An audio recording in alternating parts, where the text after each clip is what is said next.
Vértice TV, con el alto auspicio de Universidad Austral de Chile, presenta La Entrevista con el periodista Juan Osvaldo Mora.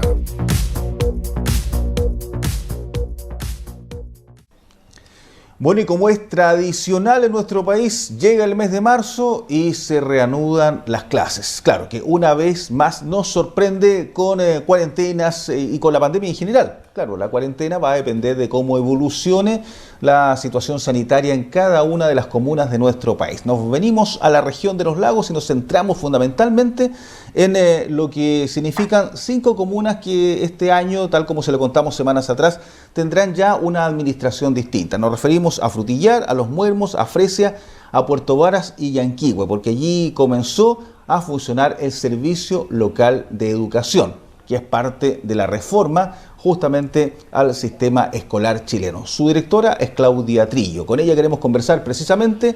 Nos conectamos hacia Frutillar, donde están las oficinas de esta organización nueva dentro de lo que es la educación chilena. Y claro, ¿cuándo comienzan las clases oficialmente para estas 5 comunas del Servicio Local de Educación Yanquihue, Claudia? Hola, ¿cómo están? Bueno, las clases las vamos a iniciar el día 8 de marzo. Hemos solicitado postergar, ¿cierto?, el inicio que está planteado desde el Ministerio de Educación para el 1 de marzo. Nosotros solicitamos una extensión de una semana, precisamente en la preparación, ya que tenemos las 5 comunas hoy día en cuarentena. Por lo tanto, hay que diferenciar, y ahí es que el inicio del año escolar es para nosotros como servicio local el 8 de marzo. Ahora, eso no significa absolutamente la presencialidad. La presencialidad se va a dar de acuerdo a lo que diga salud en términos sanitarios. Como sabemos, hoy día las 5 comunas están en cuarentena, tenemos que ver qué pasa de aquí al 8 de marzo, prepararnos para esto, y en el caso que no sea posible la presencialidad, obviamente será de manera remota. Pero sí que el año escolar tiene un inicio, tiene un término, y que nosotros hemos solicitado una ampliación mayor que estaba dada el primero, a partir el 8 las clases de manera presencial o de manera remota, de acuerdo a lo que pase en cada una de las comunas, en términos sanitarios. Así es. Bueno, y además, ya entendiendo que se comienzan las clases el día 8 de marzo, va a depender, claro, si una está en cuarentena o no. Hoy día, tal como usted bien decía, las 5 están en la misma situación, pero se podría dar que haya 1 o 2 en cuarentena, alguna probablemente en fase 2, etcétera. ¿Cómo se enfrenta aquello por la cantidad de establecimientos que ustedes tienen a su cargo? Exacto, aquí depende, el tema de salud obviamente está dado por cada comuna. En la medida que las comunas estén en la fase que permita reabrir las aulas, abrir los colegios, ya también cada establecimiento ha presentado al Ministerio de Educación un plan de funcionamiento para el 2021. Y así el Ministerio de Educación entregó lineamientos, también acompañamos a los establecimientos en ese trabajo, y aquí se da un principio de flexibilidad. Cada uno de los establecimientos generó sus planes de acuerdo a su realidad.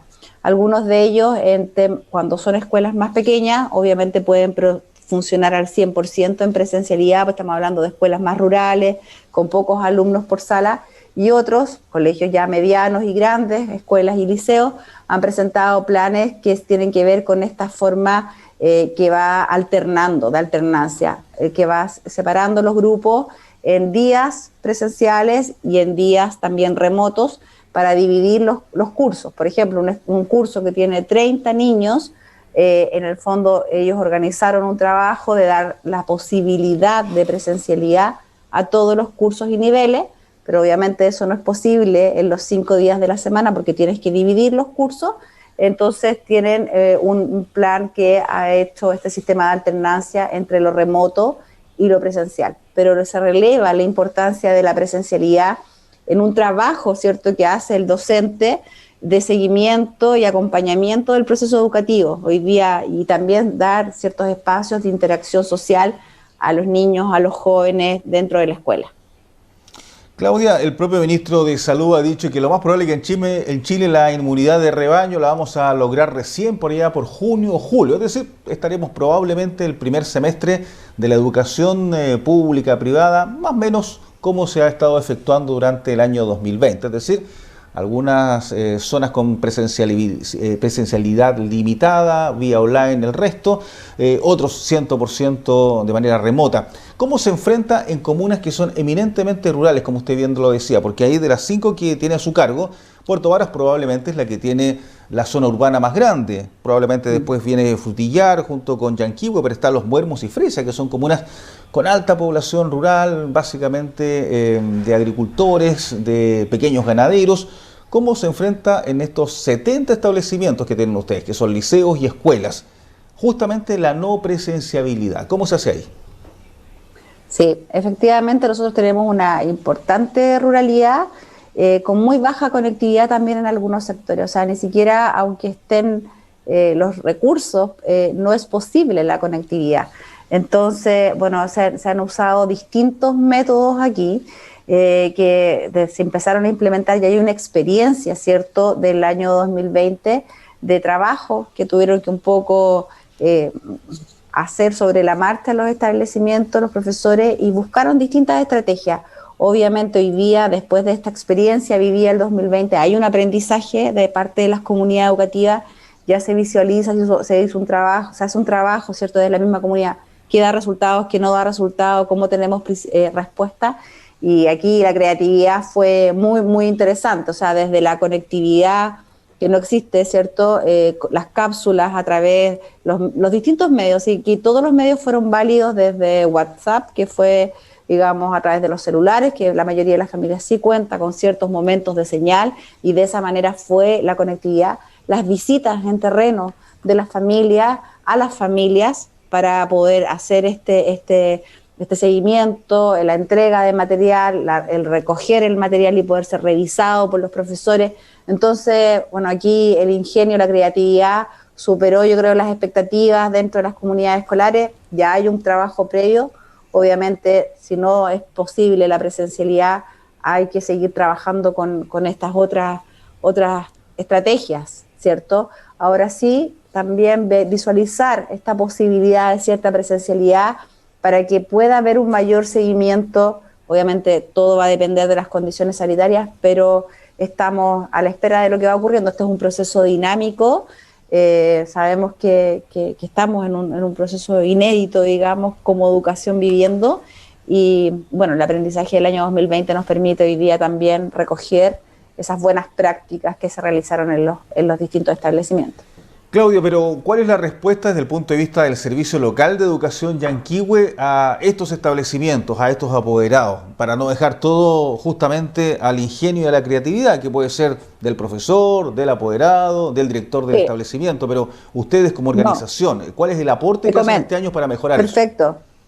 Nosotros tenemos también un equipo, que eso es importante, que no solamente, aquí no hay solamente un tema de cambio de administración como sostenedor. Nosotros tenemos un equipo de acompañamiento técnico-pedagógico a los establecimientos educacionales, de una unidad de profesionales expertos en educación, que tienen experiencia también, que la idea es que que realicen el acompañamiento, la orientación, el modo de trabajo específico que vamos a hacer, que se va a realizar con esa escuela, con esas familias. En el fondo hay un acompañamiento técnico-pedagógico de orientación y trabajo para abordar esta complejidad que tiene, ¿cierto?, la baja conectividad. También estamos haciendo un levantamiento de las plataformas con las que cuentan los establecimientos educacionales para poder implementar las plataformas de apoyo a esos estudiantes, a esas familias que sí pueden tener, ¿cierto?, una posibilidad online o momentos de conectividad, de cargar, ¿cierto?, su información. Entonces, hay una multiplicidad de estrategias, pero no todo queda simplemente a la creatividad, sino que es acompañado este proceso pedagógico por expertos de nuestro servicio que van a hacer, digamos, las orientaciones, los aspectos técnico-pedagógicos para poder abordar, ¿cierto? Hoy día tenemos, primero, si tú me preguntas como estrategia fundamental, primero es el diagnóstico. O sea, ¿cuánto aprendieron nuestros estudiantes de 2020? Tenemos una brecha importante entre estudiantes de un mismo nivel que han tenido, sí, el acompañamiento por parte de adultos y han podido avanzar, ¿de acuerdo? Pero hay un grupo importante de alumnos rezagados. Importante también, hemos hecho el levantamiento de cuántos estudiantes perdieron finalmente la vinculación con el establecimiento. Entonces, que tenemos que salir a rescatar, ¿cierto? Estudiantes que también visualizamos de una posible deserción del sistema escolar. Y eso es grave. Y obviamente tenemos niveles de deserción no menores en esta región y en estas 5 comunas, principalmente en la educación media, y hoy día por la pandemia también se visualiza esa posibilidad, ese riesgo. Entonces, hoy día también hay una estrategia de acompañamiento desde el servicio. Primero, evitar la deserción, la vinculación con el establecimiento para dar la continuidad, ¿cierto?, al proceso.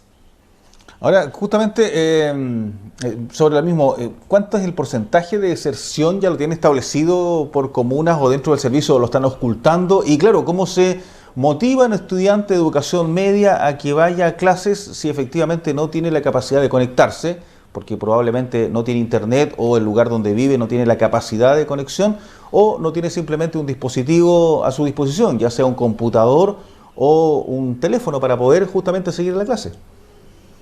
Por lo mismo, entonces, por eso es relevar la importancia de la presencialidad justamente, porque tenemos familias que no tienen esta posibilidad, tenemos estudiantes que no tienen esa posibilidad. Entonces, por eso, cuando uno habla de presencialidad, se tiende a imaginar a que vamos a tener una sala de clases con 40 niños todos los días funcionando como se hacía antes, la escuela tradicional. Hoy día no podemos pensar en esa presencialidad, ¿cierto? Estamos hablando ya, ¿cierto? Obviamente no en cuarentena, el Ministerio ha sido claro, en cuarentena no es posible la presencialidad y eso está clarísimo de parte de salud.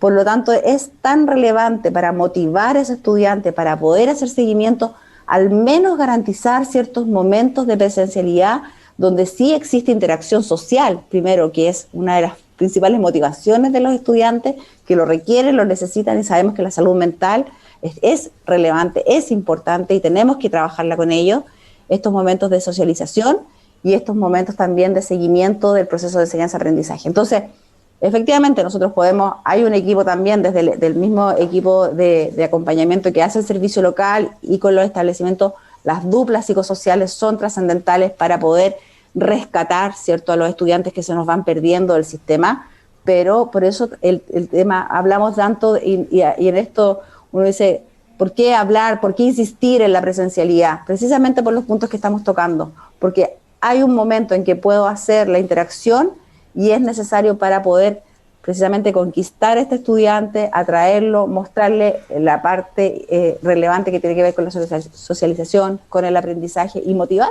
porque como lo que tú dices, cómo motiva a un estudiante que me está costando mucho llegar finalmente, por las distintas razones, por dónde está ubicado, por dónde vive, por su baja conectividad. Entonces, es relevante tener estos momentos de interacción. Si el estudiante no puede ir a la escuela, también tenemos que buscar los espacios para poder ir a la familia y eso lo vamos a salir a hacer y esa es la orientación que vamos a dar a cada uno de los establecimientos desde el servicio local también. Y por otro lado, ¿qué se le dice a los papás, a los apoderados, justamente para motivar la presencialidad?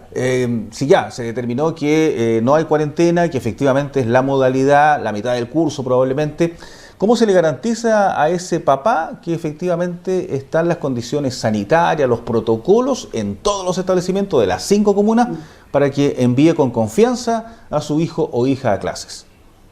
Aquí hay una responsabilidad compartida. Nosotros ya nos hemos ido reuniendo con algunos uniones comunales de padres y apoderados donde efectivamente ellos quieren también volver a clases, ¿ya? O sea, quieren algunos momentos de esta presencialidad que estamos hablando, reconocen, yo creo que más que nunca, el valor de la escuela, el valor, ¿cierto?, de la profesión docente y que necesitan y que sus niños, sus jóvenes, también están en un estrés, ¿cierto? Y una situación que lo ha llevado a este encierro de casi un año.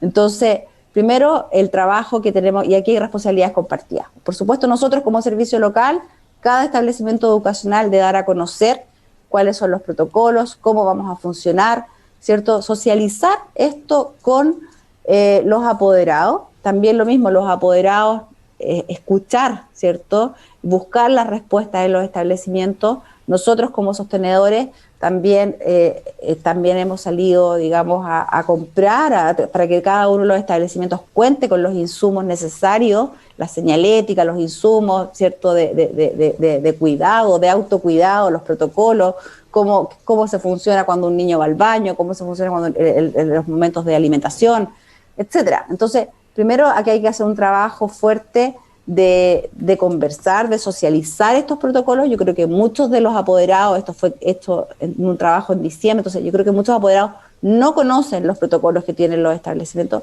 y ese es el primer trabajo que tenemos que hacer como servicio, dar a conocer cuáles son los protocolos, y también los apoderados plantear, ¿cierto?, las inquietudes, las dudas. Nosotros trabajamos ya el año 2020, a pesar de que no éramos los sostenedores oficiales, generamos mesas de trabajo, una mesa sanitaria y una mesa pedagógica con representantes de todos los estamentos de la comunidad, y estuvieron presentes los apoderados, estuvieron presentes los profesores, los asistentes de la educación, haciendo también ver cuáles eran sus aprehensiones y en base a esto construir los protocolos.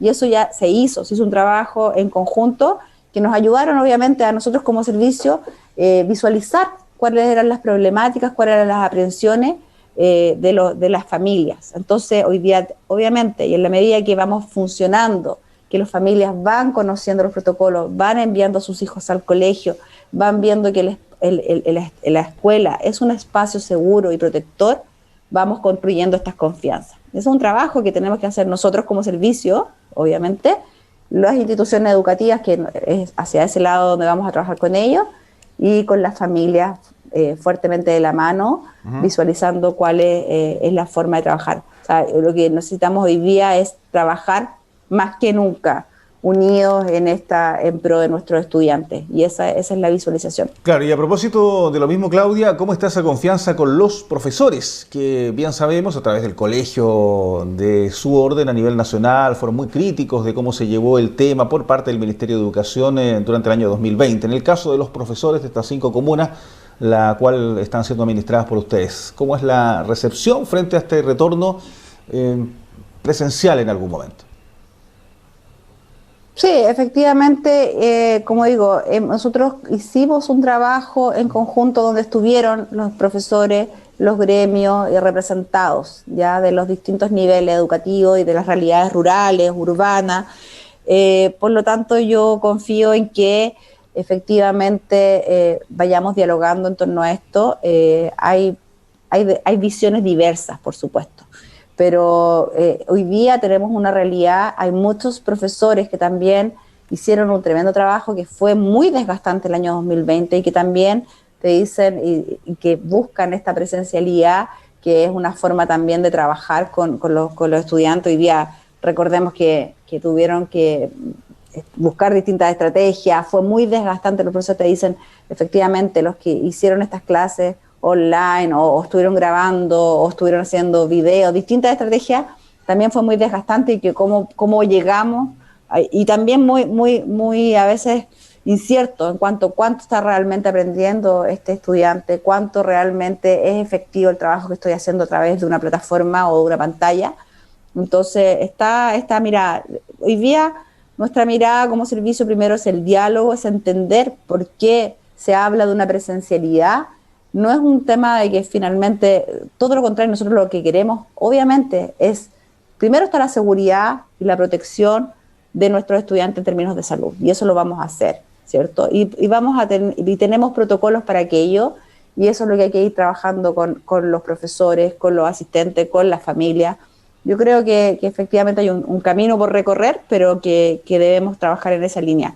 También está el tema de la vacuna, por cierto, que también están considerados los docentes, los asistentes de la educación para partir que son parte crítica, digamos, de esta campaña de la planificación de la vacunación, donde hay prioridad también, cierto, de los docentes y de los asistentes.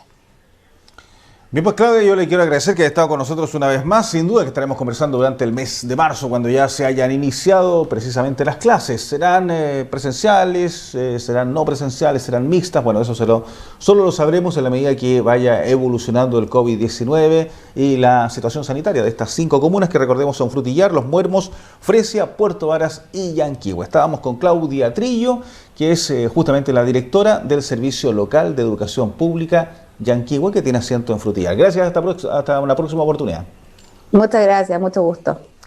Bien, pues ahí estaba entonces parte de lo que es esta conversación también para ir visualizando cómo se observa ya el retorno a clases en este mes de marzo. Muchos niños y niñas no quieren escuchar la palabra todavía retorno a clases, estamos en febrero, pero claro, hay que ir analizando aquello tanto en las zonas urbanas más grandes y aquellas que también iniciaron con esta nueva forma de proceder, con esta nueva administración que son los servicios locales de educación y como le reiteramos, en estas comunas como Frutillar, Los Muermos, Fresia, Puerto Varas y Yanquihue, que tienen 70 escuelas y liceos. Gracias, hasta cualquier instante. Somos la televisión regional, esto es Vértice TV.